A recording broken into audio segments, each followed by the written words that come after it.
Խալքալակի երաժշտական դպրոցում կազմակերպել էին բաց համեր։ Հանդիսավոր օրվա կապակցությամբ ներկաները վայելեցին սաների կատարած աշխատանքները։ Այստեղ հնչեցին այն մեղեդիները, որոնք ծնվել են աշխատասիրության ու անկեղծ սիրո շնորհիվ։ Սաները իրենց աշխատանքները փոխանցեցին ներկաներին երաժշտական նոտաներով եւ իրենց մասնակցությամբ նաեւ եղել են Վրաստանի տարբեր բեմերում ու դարձել են դափնեկրեր։ Համերգին ներկայ էին մունիցիպալիտետի ինքնակառավարման մարմնի ներկայացուցիչներ, մտավորականներ ու ծնողներ։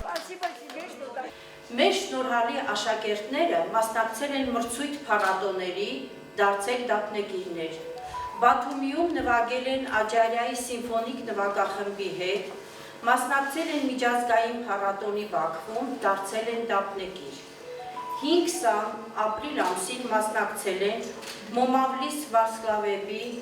ազգային կլասիկ կոնկուրս փառատոնին եւ արժանացել երկրորդ եւ երրորդ պատվավոր տեղերը եւ դարձել են դափնեկիրներ։ Ավագ երգչախումբը մայիս ամսին մասնակցել է ազգային փառատոնի Սպասակարգվելոս Սադավիս մրցույթին եւ անցել են նախընտրական փուլը։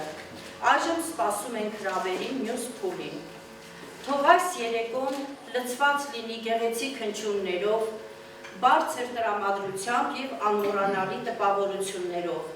Այսօր բեմը պատկանում է նրանց, ովքեր ընտրել են երաժշտությունը որպես իրենց լեզու։ Յուրաքանչյուր նոտա պատմում է մի փոքր պատմություն։ Այս երեկոյի ընթացքում կհնչեն տարբեր դարաշրջանների եւ ոճերի ստեղծագործություններ, որոնք մեր սաների կատարմամբ կլցնեն դահլիճը գեղեցիկ հնչյուններով։ Մեծ հպարտությամբ պետք է նշենք, որ այս ամենը իրականություն է դառնում դպրոցի տնօրեն Սվետլանա Կարոյանի իմաստուն ղեկավարության եւ նվիրված աշխատանքի շնորհիվ։ Բարի դիտում եւ հաճելի երեկո ձեզ։